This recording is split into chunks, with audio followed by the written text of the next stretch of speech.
Estoy comiendo mierda, tremendo mierda. ¡Qué barbaridad! Basta, no hacer cosas que dicen libros. ¡Tiene desperdicio! ¡Qué vacilo! Oh, what's happening, beautiful people of Earth? How are you? How are you doing today? Oh, beautiful people. You know, there truly are so many of you out there in this world.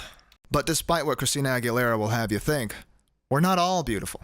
Sometimes it does matter what they say. And sometimes, if their words bring you down, you might be a racist. I don't know if you've heard the latest horrific American news, but Charlottesville, Virginia had an insane, pretty tragic event. The cream of the crop of American society, the alt-right, decided to throw a little racism-fueled shindig.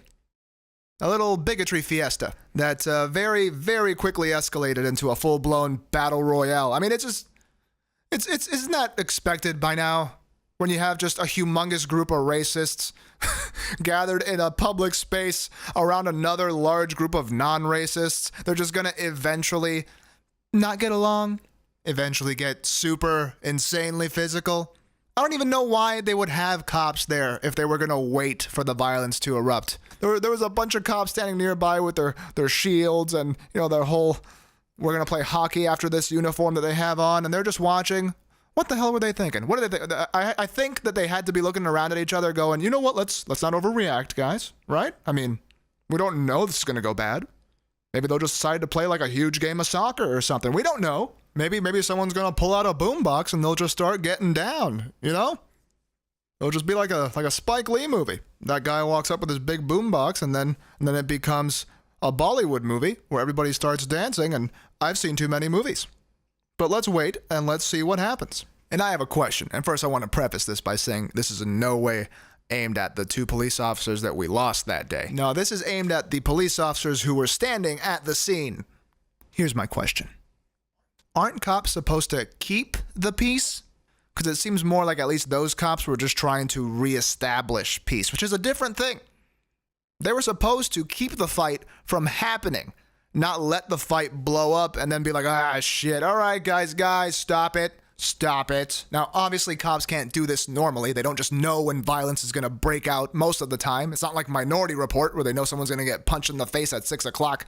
But this time, they had all the signs that this would happen. This is one of the few times that reality served them on a silver platter, a little bit of a crystal ball. You have a small battalion of racists standing in front of the people that they hate. And the people that they hate, the non-racists, are already at like the most on edge they could possibly be, which, you know, makes a little sense considering they're in front of a group of racists. A racist? One? That's a certain thing, okay? One racist. If you come across one racist, there's a big chance that not much will come out of it, depending on how drunk the person might be and whether or not they have a gun. If they don't have a gun and they're not drunk, usually there's a chance that all that'll escalate to would just be some kind of like muttered comment like foreigners, and they'll walk away. You know, the peak of it will be a rude comment, or even maybe like a threatening comment, but that's it. Don't let me catch you alone. Or of course the classic, you're not from around here, are you? But that'll be it. They'll give you the you're not from around here, are you? And then they'll just pop their thumb out of their ass, get in their truck and drive away. One racist, that's the case. More than one racist, group of racists, that's a whole different thing. If you're in front of a group of racists and you're not one of them, you better treat that situation like you just came across a bunch of coyotes, like you just fell into the den of a bunch of grizzlies. Because let me tell you, oh yes, let me tell you something, young whippersnappers. You have just as much of a chance of convincing racists to not get irrationally angry and violent as you would with a pack of wolves. It's the same level of logic there. I guarantee you, if they filmed, like as a study, a video of a bunch of racists in front of a bunch of non-racists, and a pack of wild animals in front of a group of campers, I guarantee you the reactions of both the racists and the wild animals will be perfectly in sync when presented with the same stimuli. I guarantee you the reactions will be the same when presented with an opposing force, when presented with something they just don't like. It will be the same thing. The wild animals and the racists. Here's how it would go. They'd meet the opposing force. The wild animals start grunting, start growling. The racists start taunting, Maybe like some really kind of low volume racial epithets start coming out. Then it gets louder, right? Okay. Then the wild animals are going to start snarling, start barking. The racists, same thing. Their racial epithets get louder. They start yelling, "Get out of my town!" All that kinds of stuff. "You don't belong here, man." Or maybe they even get a little bit of honesty in there and start yelling, "I was raised by people who didn't believe in hugs and kisses. And I'm the result of what happens when people who should get abortions don't get abortions. Because that wouldn't be right. You know what's better? Raising a psycho." Man, can you imagine how depressing arts and crafts must be at like a racist pre-K school? "Okay, boys and girls, you know the drill. There's no colors here, so just use the different shades of white we've left in your crayon boxes. But I want to draw a jungle. Yeah, I wanted to draw a rainbow. I'm sorry, boys and girls, it's a snowy hellscape or nothing. If you're not drawing clouds or dandruff, you're shit out of luck."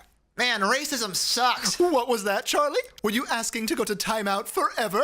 No, I was just saying how much I love mayo and that the yellow part of eggs are stupid. Oh, that's right, they are. Well said, Charlie. Racism is dumb, boys and girls, don't you forget it. Packs of wolves. I'm telling you, that's what that crowd was like. There's no logic. There's no reason. There's nothing. There's nothing. Same as trying to convince a pack of wild dogs not to attack you. Same deal. There's the same odds that thoughtfulness will prevail, and that's zero. It's not happening. And so I digress to the group of cops that were there on the scene. Off to the side, watching, waiting patiently, dressed like the emo version of the Mighty Ducks. That's a very specific situation. You don't have to wait and see what's going to happen. Life gave them a crystal ball. Miss Cleo wearing 2 eye patches could have seen what was going to happen there. "Oh, hello, babies. Watch out, girl. There's going to be a major ass whooping happening in T-3, 2, oh. I told ya. Come to Virginia. You're going to feel real tense." What were they waiting for? Keep the peace. Don't reestablish the peace. Jesus. Yeah, they're probably thinking the human thing, which is, you know what? This might get crazy. This might get insanely as violent as I know it's gonna get. So let's not run in there and get caught in the first wave of crazy. Let's hold back. Let's let these people do what they're gonna do. And then we'll go in there and try to, when we have no choice, bring down the vibe to something calm. That's most likely what they thought. They're people too. They might have the NHL gear on. That doesn't mean they can't feel a fucking cement water bottle to the head. They were throwing those. Why? Why does it ever get that far? It's parenting, man. It's parenting. You can't even, honestly, at the end of the day, you can't blame those racists who are there because it's not their programming in their head. It's who they were around their whole life. And when you're around a certain kind of people your whole life with certain values, certain thought processes, certain ideals, that stuff builds like a mental cage for you. So, because most people will probably look at those people and go, look, no, at a certain point, they got to take responsibility for who they are. They need to decide who they want to be. But you got to think of it this way. If they were raised to think that not only is that way of thinking right, but it's just, they never have the impulse or reason to see if they might be wrong. Unless, in that case, somebody has to kind of break their wall down, come on in there and start giving them some insight, but force-fed, prison cell, tube through the nose, force feeding of thoughtfulness and logic. Because they're not going to go seek it on their own. They can't. They're drones. We're all drones of what we were raised with, of what we saw growing up and what we absorbed into our hearts and minds growing up. The only difference is that some of us were lucky enough to be taught that we have to think for ourselves, have to question things, to look deeper, and, discover a truth that can be pleasant for everyone. Instead of building this world in your mind that's based on mostly fear and whatever's left is based on this kind of really aggressive version of competition. But it all comes from that thing, from how you're raised, from how your brain is built, from when you're little. That's the sad part about it too. When you see these psychos, these just insane, illogical people throwing cement-filled water bottles, hitting people with bats, and just screaming at the top of their lungs, full energy, just their heart and soul is screaming out because they believe this bullshit. When you see that, it really is, on a certain level, heartbreaking. When you get past the initial feeling of these are terrible people, and you realize this is a person who was built this way. He's like the T-101,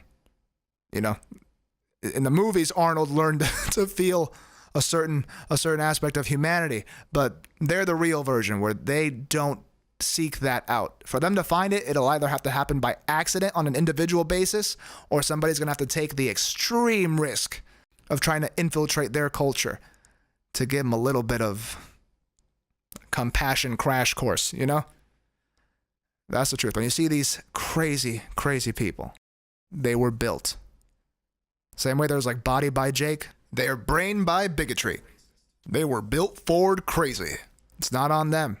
And it all in the end really comes down to the really daunting task of deciding whether you want to risk your own life to go in there and try to teach an individual who happens to be racist compassion and thoughtfulness, or if you want to distance yourselves and kind of pick up a little bit of their mentality and go, you know what?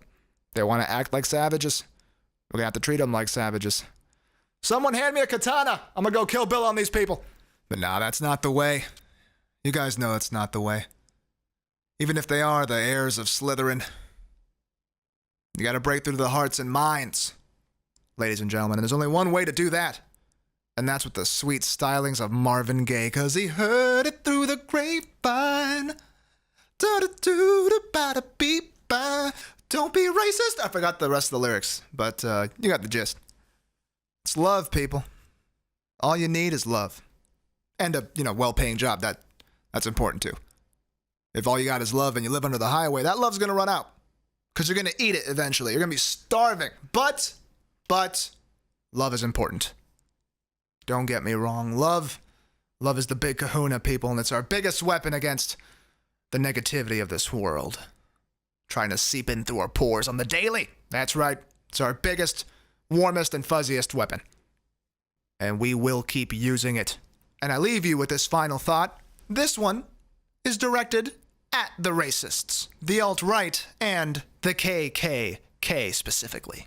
I know that a running theme for you guys is fear that you're going to be replaced by people of other races. That's the word you like to use. You won't be replacing us! Well, I'd like to bring this thought to you. You can't get replaced if you're not obsolete. So, it would be in your best interest to stop behaving like prehistoric man. Thank you for listening to Oops! Wrong Hole! This is Ramses Ralvacast bidding you a good night and a pleasant tomorrow. Feel free to follow me on all the social medias, Twitter, Tumblr, Instagram. Have a good night, everybody. Bye-bye.